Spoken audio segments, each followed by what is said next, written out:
Good morning. Hello. Hi, everyone. I am Brett Unell. I am the hostess of Wake Up and Get Wellthy, our morning show that comes to you live every other Wednesday. We talk about the latest and greatest in health and wellness, and I have a really special guest today I'm very excited about, just waiting for her to join. Tara Ohayon, who is the director of the Goldberg Early Childhood Center. I can't wait for her to join. We're going to talk all about some cool things about resiliency, kids going back to school, all that good stuff. So once she joins, I will add her in from the Goldberg Early Childhood Center. And I'm excited. So come with your questions. Send us a question in the comments below. Right there. If you have any questions about what it looks like for kids going back to school, any questions you have, I have a lot of questions I'm going to ask her myself, so I'm very excited. I just am going to see if she's in here in the queue yet. Not yet. I don't see her, but she should join soon. We might need some assistance getting her on here. But in the meantime, hi, how's everyone doing? Tell me in the comments, how's your week going? Anything fun you've done? Anything different you've done? I've got my coffee here. I've made some cold brew. On that note, does anyone have any cold brew tips? Any cold brew coffee that you really like? Because I need some new ones. There we go. I see her now. All right. Gonna add. Still send me your cold brew tips because I need a new brand. All right, we're connecting. Hello! Yay! How are you? Can you hear me, Tara? I can hear you. Can you hear me? Good morning. Good morning. Good. How are you? I'm good. Thank you so much for inviting me. Thank you for being here. I'm so excited to have you on our show, Wake Up and Get Wellthy. Thank you. It's just really good to see you in general. I feel like I don't get to see you that much anymore. But we're here to talk all about kids, resiliency, going back to school, all the things. So I know you're in your office. Camp has been going since June, right? Right. It has. Wow, I can't believe it. And we're almost in August, which is crazy. So can you tell me how camp has been going and what it's been like coming back, for the teachers and more specifically for the kids? What have you noticed?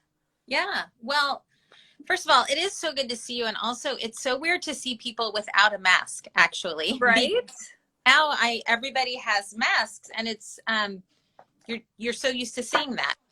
So let me tell you what it's like. So we are in week 5 of camp and we spent so much time, preparing and trying to figure out all the new protocols and things like that. And before camp started, I was really nervous, like really, really nervous, thinking about how are the kids going to handle it coming out of quarantine? How are the teachers going to handle all of the new things that they have to do? And, truthfully, before camp, there were a lot of sleepless nights, a lot of anxiety for me personally. And then camp started and it's really been amazing. I think that sometimes as adults, we underestimate the resiliency of our children. Right. And really, they're in a sense more resilient than us and more adaptable. They don't have the outside things going on in their head. They don't have the anxiety that we have as adults. They don't have all the things that we're worrying about. And so really the kids have adapted so easily. I mean, right now parents aren't allowed in the building and we would think that the kids would be outside crying and really upset, but the carpool line is running smoothly. The teachers are coming out and taking temperatures and screenings and they're coming in. And when you come inside the building, it feels the same. It feels normal. It feels happy. There's lots of joy. There's also lots of cleaning and sanitizing and hand washing and mask wearing and all of that, but it really feels good. And I'll tell you, I'm so proud of our staff and our teachers because they also just adapted really easily. And some of them have told me they actually are very comforted and feel safe with all of the protocols we put into place. So I'm going to just tell you from a mom perspective and an educator perspective, the anticipation is the hardest part. That's that's so interesting to hear. And Anna chimed in and said, "You're so right about the resiliency of kids." And Mhm. you know that I don't have Elam in school yet, or in camp yet, but that's one of the things I was worried about is how he would react going back. And I've actually heard from several parents whose kids kind of had a hard time during school with the transition of, going from drop off to school, that in camp, they're actually doing a lot better Mhm. with the whole, they can't go inside. You drop them off from the car. The teachers take them from the car. Um, that their kid is doing a lot better in that kind of situation, and they've adapted really well. And I've seen that in all the pictures you've posted. It really just looks like the kids have just jumped in and like nothing's happened, which is They, amazing. and it's funny you say that about carpool because often when we have kids who have trouble transitioning, we will suggest carpool versus Huh. walking in. And some people are really hesitant to do that. And now that there's no option, it is true. Like the kids are just, this is the routine and this is how it works. And so it's for us as a school, as a JCC, it's mixed because we love having parents in the building. I think that's the part we're missing the most is those daily conversations and collaborations and things like that with our parents. And so we're really trying to figure out for the fall how we're going to make that happen, even when we can't come in the building every day. Right. Yeah, that's so interesting to think about that, like, going back to the carpool thing, like, you think that it would be a little bit counterproductive for the kid, a kid who's hesitant to come in the building.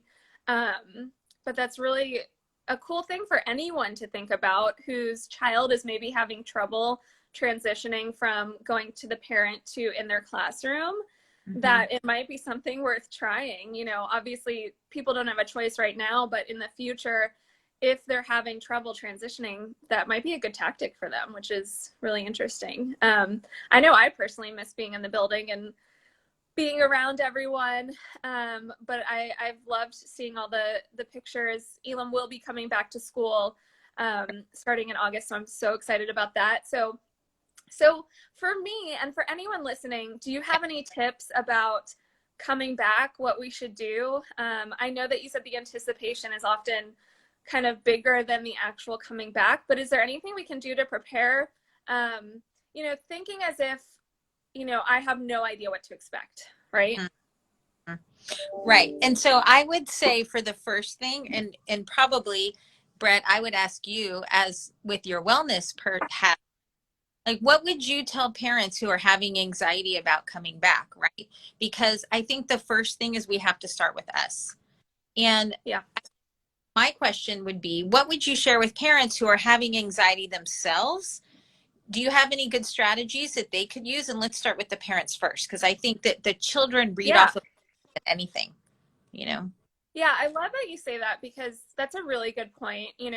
I think back when, Elam's having a temper tantrum and how I deal with that. And what I usually do is I calm myself down first before I calm him down, because if he sees me stressed out or in a panic or reacting to his tantrum, that affects him more.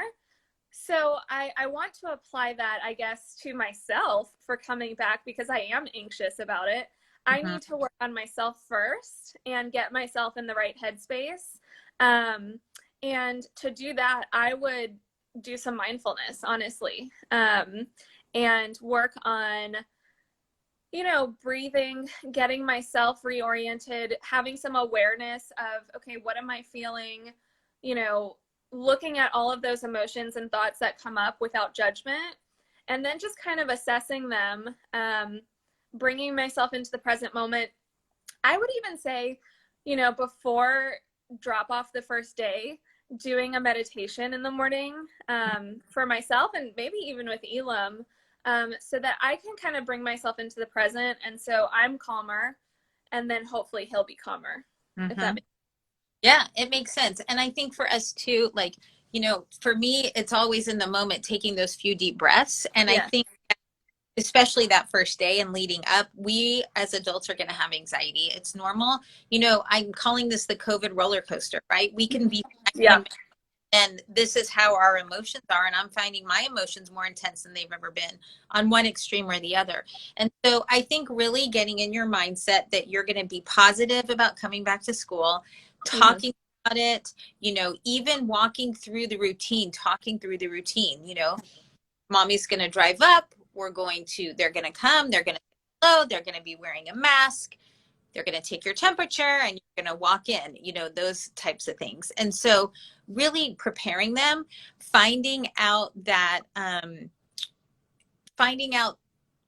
what maybe they're thinking, or finding out from the school what the routine's going to be, and talking them through the routine and really preparing them. I also wouldn't start too far ahead of time, because with young children, if we start too far ahead of time, they don't think far ahead. So if we start telling them 3 weeks ahead of time, we could cause anxiety that they don't need. So I would say a couple days ahead of time, start talking to them about what's going to happen in the routine and things like that. So here at the J, we have a lot of things planned to help the children and the parents adjust. Meeting the teachers, seeing videos of the room. We're also going to be sending videos of the teachers so that the children and the parents can hear stories and things like that. So we want to try to give as many tools as we can to the children before they walk in the door. Also one of my favorite books, The Kissing Hand, too, especially for kids who have been with their parents, reading some stories about separating would be really, really good. And The Kissing Hand is one of my favorites, and it's a very physical thing, if you haven't read the book, that you can do every single day with your child. So I definitely recommend looking at some books about transition if your kids have been home with you for the past several months. I just wrote that down, The Kissing Hand. I like that. My and favorite. That kind of brings me back to one of my questions that I was going to ask you. And I remember you talking about this when the pandemic first started, about, how do we talk to our kids about this, and giving information and being honest, but not overloading them with information, right? That's always stuck with me. And I've used that even when Elam had his 4-year-old checkup the other day, and I was a nervous wreck about it because he had 2 vaccines he needed to do. And so, preparing him for that, being honest about it, but without overloading with information, was really helpful. And so I like that I'm remembering that, and that you brought it up so that I can apply that to coming back, not prepping him right now because it's too early. Right. But maybe, the week leading up to it, starting to talk to him without giving him too much information for his little mind right now. That's a really good point, because as adults, we are well-intentioned by giving all this information, but oftentimes it backfires. It's little enough, and then take their lead. If he's asking questions or he seems to have a worry, then you go deeper, but really giving the basic information, that's oftentimes all the children need, Right. So nothing extra that they're really not asking for, or that's not really important for them to know. Right. So I have 2 questions. What is the routine at the J, for those who are watching, and for myself, so that we could be prepared? And then Dason asked, what about the parents who are not ready for the kids to come back yet? Right. Okay. So let's talk about the parents who aren't ready first, and then we'll go into the routine. Yeah. I have found by talking to a lot of different parents is everybody is on a different part of the spectrum. I'm calling it kind of comfort level, right? And single place is okay. There's not a right or wrong. And we have really tried to think about here how to meet people where they are. So if you are not ready for your child to come back, that is completely okay.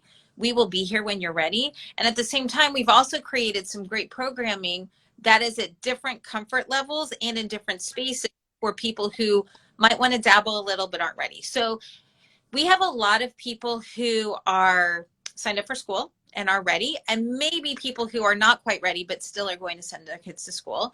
And then we also have people who are ready to dabble a little bit and may want to create their own social pod, we're offering a couple days, a couple different options here. So if someone has, 3 or 4 friends and they want to do something here at the J that's just with the people they're socializing with, we have that. They can also do it in the J on Wheels. They don't even have to come to the J. We'll bring the J on Wheels to them. That's And then awesome. we're offering some virtual support for parents and or teachers. So we're trying to really help the people at whatever comfort level they're at, because I think people still want some education, they want some social things, but they want to do it at a place and a time that's good for them. So we're very excited to be offering that kind of stuff that's brand new, and all people have to do is call me to talk about that. And then let's talk a little bit about the health and safety practices, like you said, that's happening here. So first of all, we have the daily screenings and the temperature taking. The children drive up every morning and they're taken out of the car by their teacher and they're taken to their classrooms. Our classrooms right now are very self-contained. So whoever the children's class, generally in a non-pandemic year, we love the interaction among classes, among our seniors, among everyone else. That's not going to be happening now, because what happens is each self-contained class has their very own schedule, their very own things, and they don't mix with other classrooms, and that's to reduce exposure. And we are constantly disinfecting, cleaning things after every use, the bathrooms, every surfaces, all those types of things. We wash hands all the time. The good thing is we already washed hands all the time before the pandemic. So a lot of this is really in our wheelhouse already. But we've had really great success. I mean, like I said, everybody has really adapted to it very easily. Talk about mask wearing right now. All the adults are wearing masks all the time. The early childhood children are not wearing masks in their pods, in their classrooms.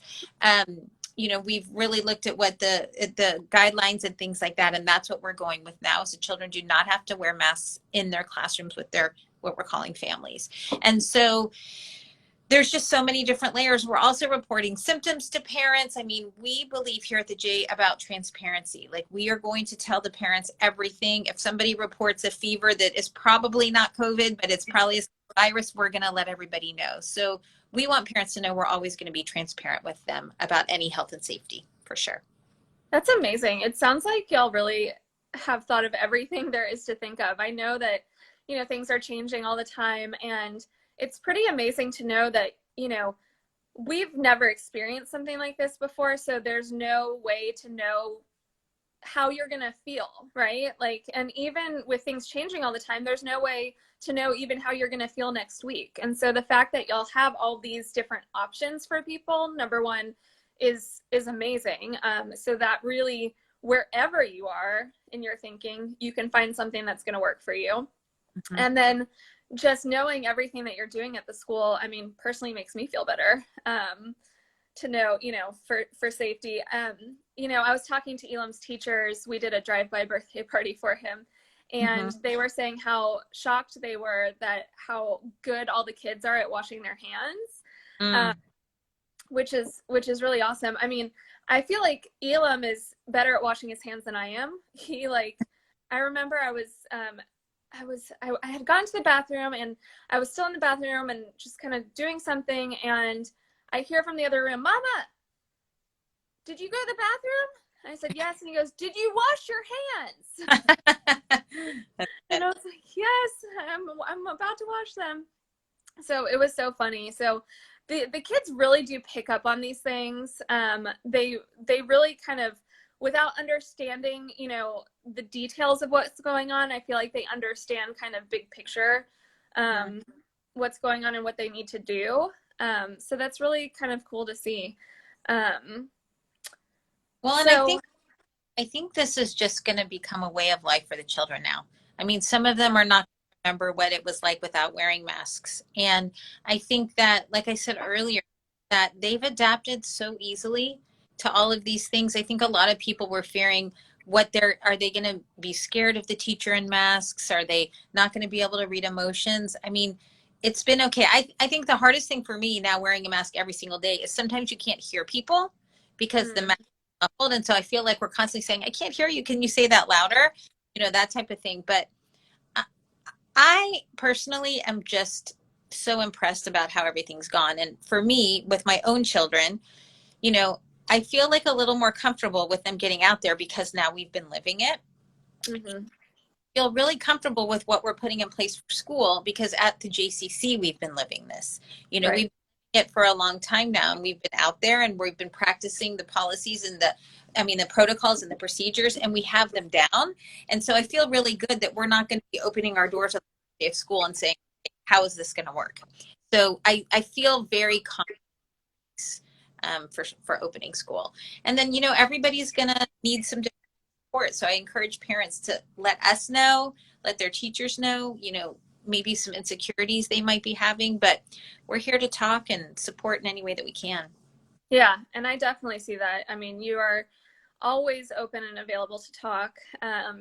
So I think that's really comforting. And just knowing that you're experiencing this, you know, as a mom with your 4 kids and as an educator is really helpful. I think what y'all have put together is incredible.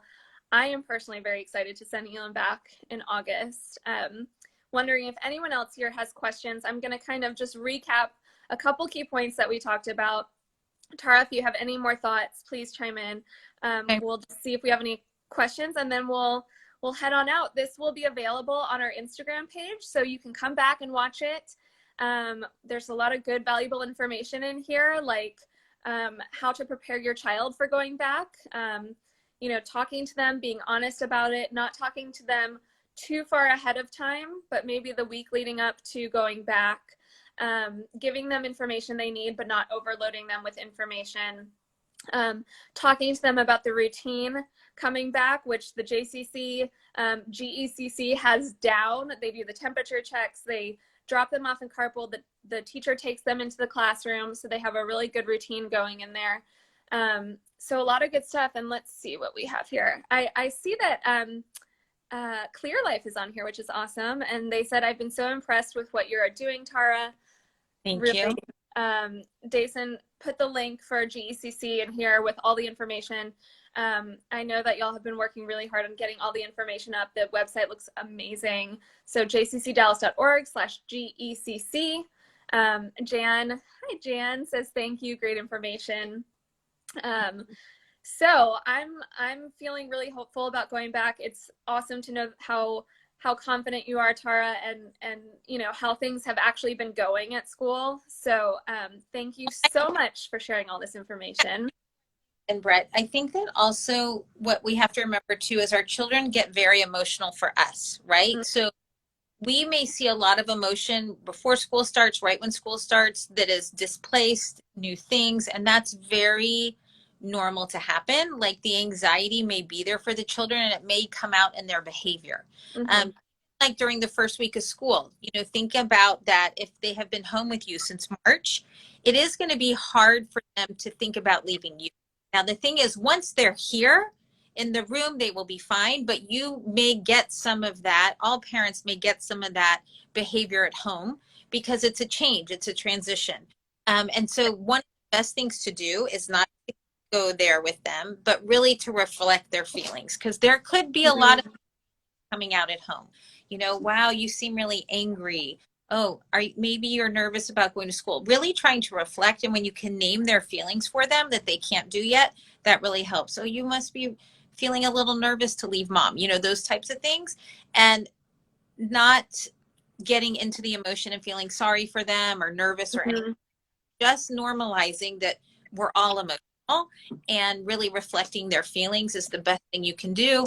Reflect and kind of move on. So I love that, because I think that's one thing I've learned from Elam being in school is, you know, it's really important to, you know, not discount their feelings and not try to tell them what they're feeling, right? So if he's upset at, you know, home and I don't want to go to school, not saying things like, you're going to be fine, it's fine, you're not sad, it's okay.